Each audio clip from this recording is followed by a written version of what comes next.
bastante lo que hemos venido abordando. En la próxima semana nos vamos a encontrar ya en evaluaciones, por lo que en este caso vamos a hacer un pequeño resumen, ¿verdad? De los temas que hemos abordado. En un inicio, ¿verdad? Hemos establecido que las ciencias sociales pues tienen un nexo, una relación inmediata con lo que es el derecho y que por ello, ¿verdad? Siempre vamos a tratar de enfocar estos aspectos de forma que podamos asociarlos a la carrera. Para ello vamos a ver la organización social, es decir, cómo el hombre en un inicio, ¿verdad? Se establece como un ser social. Para ello dice una organización social es un grupo de personas que se asocian con un fin. En este caso, pues con un fin político, económico, cultural, ecológico, es más, ¿verdad? La relación que pueda surgir entre dos personas o dos particulares, que ya estaríamos hablando, ¿verdad? De un derecho civil. Y si nosotros hablamos, ¿verdad? De la organización generalizada a través de la estructura normativa que vamos a encontrar en cuanto a la sociedad, al hombre viviendo en sociedad, pues hablamos, ¿verdad?, de un derecho penal y todas las normas establecidas, porque en un momento determinado vamos a encontrar que, eh, pues se ejerce, ¿verdad?, una coacción, de un comportamiento requerido para el ser humano. Dentro de esta organización social vamos a encontrar características que van a representarle a sí mismo. En este caso tenemos las personas que se integran y persiguen un objetivo en común. Nosotros vivimos siempre, ¿verdad? Asociados. Nosotros estamos establecidos en un momento determinado dentro de un grupo social, un conglomerado al cual nosotros pertenecemos. Y en este caso, pues definitivamente nosotros en este instante, en este momento, ¿verdad? Pertenecemos a un grupo educativo. Desde ahí ya podemos nosotros establecer, ¿verdad? Esa forma que se presenta. Implica la administración de los recursos humanos, financieros y materiales, ya sea de forma individual o colectiva dentro de la sociedad. Nosotros establecemos, ¿verdad?, que tenemos que pagar, por ejemplo, impuestos. Eso es una forma, ¿verdad?, obligatoria, no es que nos digan a nosotros si queremos, ¿verdad? Al adquirir nosotros la mayoría de edad, adquirimos también responsabilidades y obligaciones. Por ejemplo, podemos observar a nuestros padres de familia, ¿verdad? Que son los responsables del hogar. Entonces, también ahí vemos nosotros cómo un recurso financiero está establecido y no digamos los materiales, ¿verdad? Cada organización social cuenta con sus propias particularidades, dado que están integradas por distintos individuos. Guatemala es uno de los, como país, ¿verdad? A nivel nacional, pues es una de las representaciones, muy evidentes. Nosotros estamos constituidos bajo 4 culturas, que son, la maya, la garífuna, la xinca, ¿verdad? Y la ladina. Son individuos totalmente distintos. ¿Cada integrante cumple un rol dentro de la organización social? Sí. Yo, por ejemplo, en este momento estoy cumpliendo un rol, ¿verdad?, de docente, de formadora, de facilitadora en conocimiento, una formación académica, valga la redundancia, formal como tal que se establece, mientras que otros, ¿verdad? Pues están desarrollando otro rol dentro del mismo grupo social. ¿Qué otro tipo de roles tenemos? Todos aquellos trabajadores, ¿verdad? Los vendedores en el mercado, los que están dentro de una institución de salud, los que están dentro de una institución pública financiera, etcétera. Entonces, cada uno cumple un rol distinto. No se forma, dice, únicamente de diversas variables circunstanciales que confluyen. Si ese fuera el caso, estaríamos hablando más bien de una manifestación de colectivos, ¿verdad? Es decir, cada grupo representa algo. Acá no, porque estamos hablando de un conglomerado social que tiene a su vez, ¿verdad?, una función dentro del mismo. Puede conformarse en una estructura usualmente jerárquica. Nosotros vivimos bajo una jerarquía establecida. Nuestro país es republicano, democrático y soberano. Esa soberanía la depositamos nosotros en la elección de un gobernante. Por lo tanto, estamos sometidos, ¿verdad?, a un líder en particular. Para evitar conflictos en los miembros de la organización puede establecerse normas. Y es lo que les mencionaba al inicio, o sea, todos nos regimos bajo un derecho estatal en donde está ubicado para todas las personas, no solamente para un grupo, ¿verdad? Y con el fin, claro está, dice, establecer, de evitar lo que es conflictos, ¿verdad? Cada quien sabe qué es lo que debe de respetar, tener una conducta adecuada de cómo poder, pues, darse, ¿verdad? Dentro de una sociedad como tal. Otra acepción de organización social que nos presenta dice que puede ser el modelo de sociedad, es decir, la forma en que se organiza un colectivo, ya sea económico, social o político, porque dijimos al inicio, ¿verdad? Que va a ser según establecido el rol o el fin, ¿verdad? Para cual cada grupo, pues que integra el colectivo general, ¿verdad? Establece. Acá también podemos mencionar y dice que dentro de la antigüedad, pues establecía, ¿verdad? Una situación inicial y que eso también ya nosotros acá lo presentamos de forma muy resumida, pero que lo vimos, ¿verdad? Ya en capítulos más extensos de cómo se vivió en cada época, que ya los vamos a mencionar. Los grupos como tal, vamos a encontrar grupos primarios y grupos secundarios. Dentro de los miembros de los grupos primarios vamos a establecer que son todas aquellas personas que se van a comunicar entre sí, es decir, tienen las mismas prácticas, las mismas tradiciones, todo en común, ¿verdad? Iniciando desde la familia y luego, ¿verdad? Todos aquellos grupos que nosotros conformamos como sociedad. Los secundarios, donde las relaciones de sus miembros son impersonales, es decir, si bien es cierto, son impersonales porque no estamos cara a cara, pero sí de todas formas, ¿verdad? Establece una relación formal.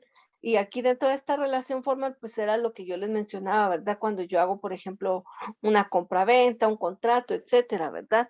Sí es mi persona física la que está quedando a cargo, pero dentro del contrato, ¿verdad? Queda estipulado esa forma impersonal de la que nosotros hablamos. Las sociedades, la evolución de los grupos humanos está íntimamente unida a los problemas que tiene que resolver. En este caso, cada grupo social y cada persona de forma individual, pues presenta, ¿verdad?, diversas necesidades a resolver. Y eso es algo que nosotros no vamos a poder como que limitarnos porque todos tenemos distintas necesidades, todos en un momento necesitamos agua, necesitamos alimentos, necesitamos vestidos, necesitamos educación, etcétera, y todos en distinta modalidad, en distinta proporción. Entonces acá dice, es claro mencionar a la familia, ¿verdad? La evidencia que presenta como la posición de sus miembros, la división de tareas dentro del padre y de la madre en la vida generalizada. Yo les decía la vez anterior, ¿verdad? Cada uno de nosotros cumple un rol dentro de nuestra familia como tal. Los tipos de organizaciones sociales, pues vamos a generalizarlas porque van a ir variando según la perspectiva que nosotros tengamos. Está la comunidad tribal, ¿verdad? Que sería la época más antigua, la comunidad asiática, la sociedad antigua, la sociedad feudal y lo que establece, ¿verdad? Como la sociedad capitalista o burgués. Dentro de estas organizaciones, nosotros vamos a encontrar, para Guatemala está establecido en poderes específicamente, y esto también, ¿verdad? Es algo que yo les he comentado a ustedes. En este caso, nosotros como Estado, como República, está dividida en tres poderes, el legislativo, el ejecutivo y judicial. Nosotros sabemos que el ejecutivo como tal pertenece, ¿verdad?, al Congreso de la República, es decir, los diputados, y que estos tienen el desarrollo, ¿verdad?, de la legislación, es decir, de las leyes, por eso el legislativo va a legislar. Y luego tenemos el ejecutivo, que no es más que la administración del propio gobierno en sí, ¿verdad? Es decir, el presidente. Y tenemos también al Poder Judicial. Dentro de este Poder Judicial vamos nosotros a entender que es el responsable de garantizar el cumplimiento de la ley. Y cómo va a ser este proceso judicial, si bien es cierto, es el ente encargado de velar porque se cumpla la ley y la administración de las mismas, ¿verdad? Entonces, todo ello va a ser basado a los mismos estatutos o normativas que se han creado para lo mismo. Los tipos de relaciones sociales, estamos que dentro de los tipos de relaciones sociales está la estructura de la sociedad humana, se establece la desigualdad de los estatus de roles. Muy bien, aquí ¿Se establece la desigualdad? Sí, porque como es vertical, ¿verdad? Entonces aquí automáticamente viene una jerarquía. Y esa jerarquía, ¿verdad? Viene de mayor a menor como tal. No puede venir de menor a mayor, ¿verdad? Sino siempre los que tienen en el poder están en el alto estatus. La autoridad es el derecho establecido dentro de un orden social para determinar la política, lo que yo les decía, ¿verdad? En un momento determinado, vamos a reconocer a una autoridad para que nos gobierne, para que nos rija. Dentro de casa nosotros tenemos una autoridad que es el padre o la madre, dentro de, a nivel de gobierno, ¿verdad? Un presidente, el cual nos guía. Relaciones horizontales. Fue a partir del siglo XVII cuando surgieron las teorías defendiendo las organizaciones complejas.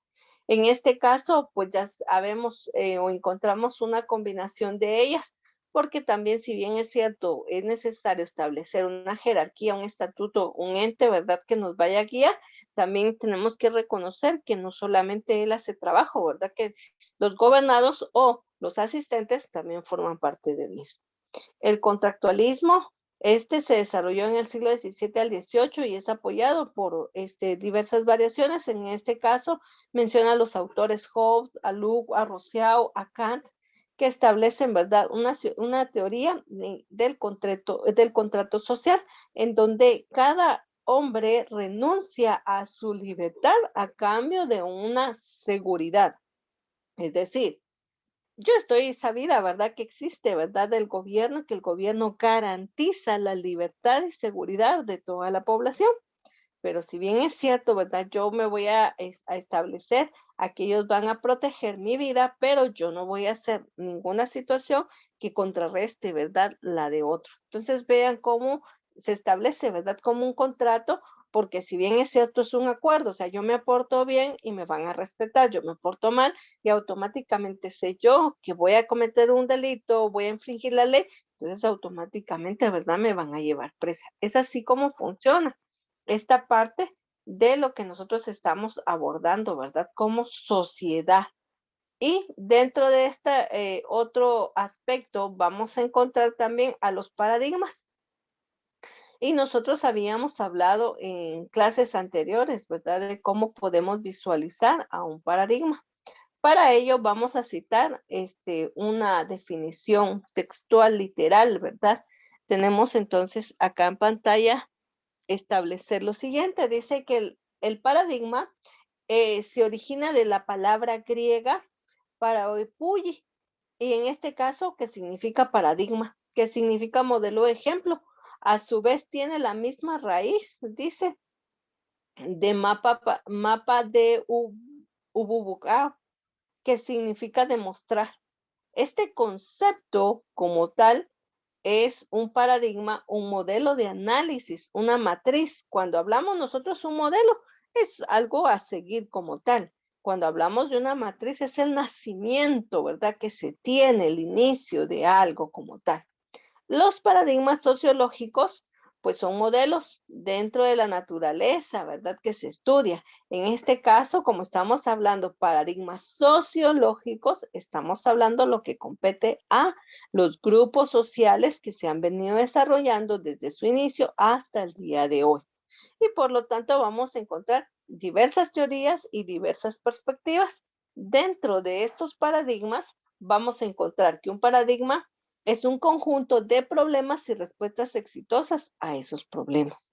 Un cuerpo de teorías, metodologías y técnicas con las que se abordan y se resuelven tales problemas. Todo paradigma debe contar con la adhesión de la comunidad en general y la científica en particular. Todo paradigma forma parte de una serie de denominados supuestos básicos o subyacentes. En este caso, ¿verdad? Todo lo que competa a una problemática social es parte de un paradigma, pero no solo como problema, sino la parte de resolución del mismo. Tenemos que dentro de la evolución, la historia del paradigma de la sociología, vamos a encontrar que es multiparadigmática. ¿Y por qué nosotros vamos a hablar de multiparadigmática?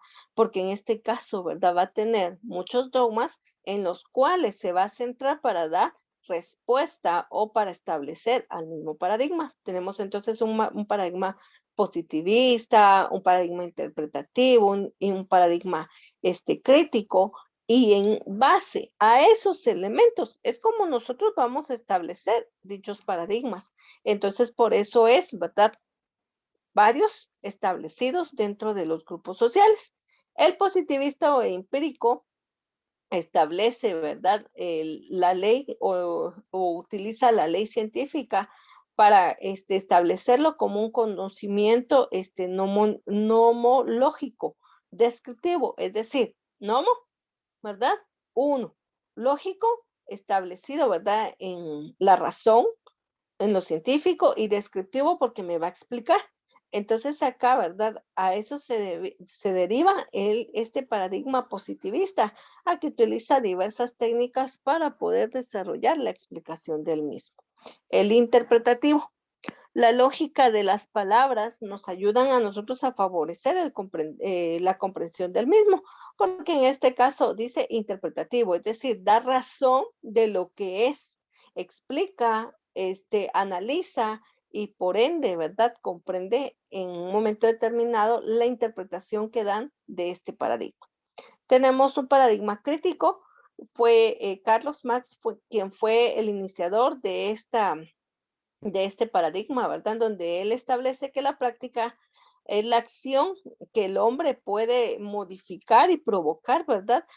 Nosotros sabemos claramente que la forma crítica pues hace uso o presenta una modificación en la sociedad para quien la establece.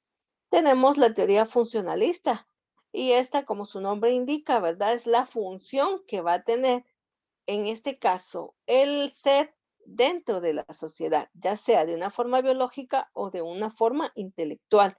Cuando me refiero a una forma biológica, voy a establecer que va a nacer, crecer, se va a reproducir y va a morir.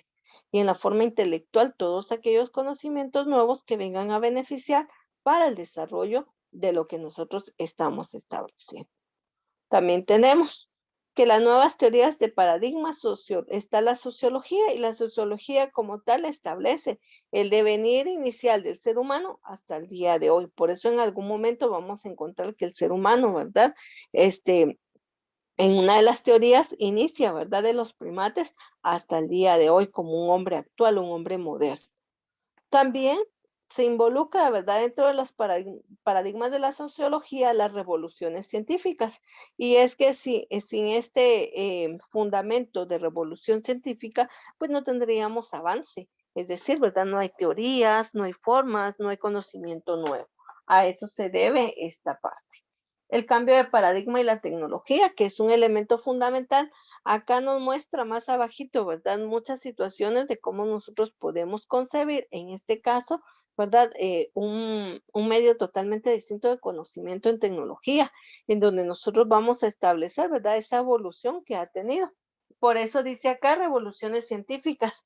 Y aquí nos presenta un ejemplo sobre física cuántica, de cómo nosotros podemos observar, ¿verdad? Esa evolución que se tuvo desde un inicio hasta el día de hoy, de cómo nosotros podemos observar esta física cuántica en elementos representativos que vinieron a transformar a la tecnología, al ser humano y al entorno, ¿verdad? La funcionalidad de muchos elementos que el ser humano necesita, ¿verdad? Para desarrollar su trabajo. La sociedad del riesgo es una perspectiva del riesgo cultural y un riesgo tecnológico.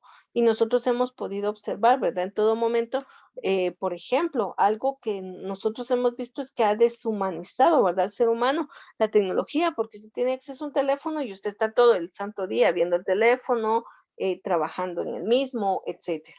Entonces ahí vamos a observar, ¿verdad? Esos cambios que nos muestra y nos presenta, ¿verdad? Ese paradigma de la sociología dentro de este avance tecnológico como tal. Este es otro de los temas. Ya con ello, ¿verdad? Abordamos dos. También vamos a mencionar otro tipo de paradigmas en los cuales vamos a centrarnos, ¿verdad? En otros elementos que vienen a respaldar nuestra información como tal. Entonces vamos a continuar con el siguiente tema y en el siguiente ya nos presenta elementos totalmente distintos. Nos presenta ya a una sociedad, ¿verdad? Humana dentro de un contexto. Y cuando nosotros hablamos del contexto, ¿verdad? Es en la vida diaria, cotidiana, en la práctica. Y este documento, pues nosotros hemos abarcado 2 capítulos del mismo, en donde tiene como introducción que la especie humana surge, ¿verdad? De un proceso de cientos y miles de años, en este caso, ¿verdad? De un primate, de un mono como tal. Y en este caso, de este mono y la evolución que tuvo consigo mismo, ¿verdad? En cuanto al ambiente, en cuanto a las situaciones que nos manifiesta el entorno social. Ahí podemos observar, ¿verdad?, que identifica a muchos otros autores, presenta el comunismo primitivo, es decir, la primera forma inicial en que el ser humano en un momento determinado, ¿verdad?, se asocia. Ahí es como nosotros establecemos estos aspectos que estamos mencionando. También vamos a hablar sobre la forma en que él fue modificando esto, este devenir de su propio ser en forma ya en conjunto, ¿verdad? Está formando familias, grupos sociales, en trabajo, en distinciones como ellas que le permitían al ser humano, ¿verdad?, ir creciendo. Entonces aquí dice agricultores y pastores, ¿verdad? Ya había estaba definido una situación importante. Y luego la división del trabajo manual y lo intelectual. Habían personas, ¿verdad?, que no tienen conocimiento, mas sin embargo tienen una fuerza física extraordinaria de poder trabajar. Y vamos a encontrar otros, ¿verdad?, que su intelecto es muy elevado, que le permite, ¿verdad?, avanzar de forma rápida. Esto es en relación a la primera fase. Luego pasamos a la siguiente fase. Dentro de esta siguiente fase nosotros hablamos en su momento del esclavismo y dijimos que el esclavismo, ¿verdad? Es el sometimiento que tiene una persona y que deja de ser persona, sino pasa, ¿verdad?, a ser un objeto de otro ser humano. Y esto se daba, les decía, en la antigua Roma por muchos motivos, ¿verdad? Esto inició en Roma, porque en su momento, pues fueron invadieron otras tierras, ¿verdad? Y cuando fueron, victoriosos para vencer otras tierras, pues en este caso, ¿verdad? Los que fueron vencidos, los que fueron en este caso, ¿verdad? Desterrados se volvieron esclavos. Entonces ahí es como nosotros podemos observar, ¿verdad? Esta situación. Esta imagen como tal, les decía la vez anterior, nos recuerda mucho, ¿verdad? A que el pueblo de Israel estuvo en sometimiento con todas estas situaciones. Luego hablamos de decadencia y fin de la sociedad esclavista. Cuando hablamos de decadencia es un decaimiento, ¿verdad?, que se tuvo. Entonces ya fue la época final del esclavismo para pasar a un feudalismo. Lamentablemente les decía, el feudalismo viene a ser representado como también un esclavismo solamente que disimulado, ¿verdad? Y eso es algo que la iglesia, que los gobernantes, pero los gobernantes, todos aquellos que tenían, por ejemplo, el recurso económico, lo llegaban a desarrollar. Tenemos acá la lucha de clases y de descomposiciones del feudalismo, sí, porque no olvidemos que el señor feudal quería ganar, ¿verdad? Ganar, ganar, ganar. Y entonces hubieron ciertas rebeliones que ya fueron a limitar estos aspectos. Tenemos el capitalismo, que fue una de las épocas, ¿verdad?, que vimos el curso anterior, en donde establece, ¿verdad?, una libertad de domicilio para la persona, que antiguamente nadie decía, ¿verdad?, dónde vivía para que no fueran atacados. Entonces, todo eso nosotros lo podemos establecer desde acá. Muy bien, entonces nos vamos a quedar hasta aquí y en la próxima clase pues vamos a continuar con nuestros temas. Yo me voy a quedar en esta parte porque recordemos que la próxima semana estamos de evaluación.